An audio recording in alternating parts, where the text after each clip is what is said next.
यीशु ख्रीष्ट नाममा जय मसीह। आजको बालसम्मति हामी ढिला नगरिकन सुरुको प्रार्थना साथ सुरु गर्नेछौँ र सुरुको प्रार्थना चाहिँ म उहाँहरूलाई अनुरोध गर्दछु।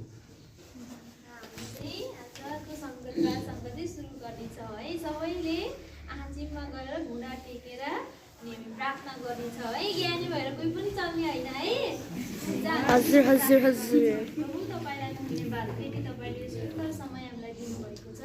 हामी तपाईँलाई धन्यवाद भन्दछौँ अनि तपाईँ परमेश्वरको नाममा हामी जे गर्छौँ हामी तपाईँको महिमाको लागि गर्नेछौँ प्रभु। अनि सिक्ने सिकाउने दुवैको साथमा तपाईँ हुनुभएको होस् प्रभु। हामी बाँकी भागहरू हामी सबै तपाईँको नाममा राख्दछौँ यीशु ख्रीष्टको नाममा आमेन।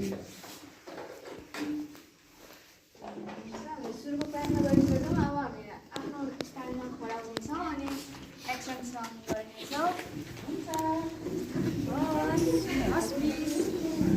हस् मिस सिस कसले बनायो फुलहरूलाई भन्ने सङ।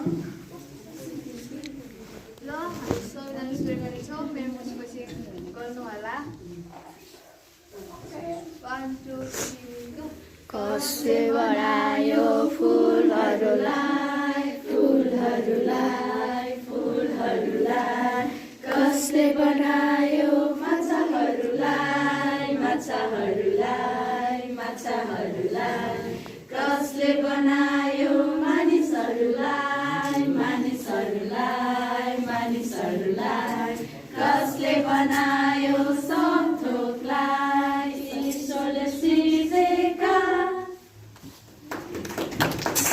साथै नै सब थोक कसले बनाउनु भयो रे? परमेश्वरले। भयो है। अनि अघिल्लो क्लासमा हामीलाई टिचरले पढाउनु भएको थियो के को बारेमा? सृष्टि, परमेश्वरले सृजेका थोकहरू अनि परमेश्वरले के बनाउनु भयो भनेर अघिल्लो क्लासमा टिचरले सिकाउनु भएको हो कि न? बिर्सिनु भयो होला है हप्ताभरि। ल फेरि टिचरले चाहिँ त्यो कुराहरूलाई चाहिँ रिभाइज गराउँछु है। अनि सृष्टि भन्दाखेरि पहिलो दिनमा के बनाउनु भयो कसैलाई याद छ? छैन भने हामी यहाँ हेर्छौँ।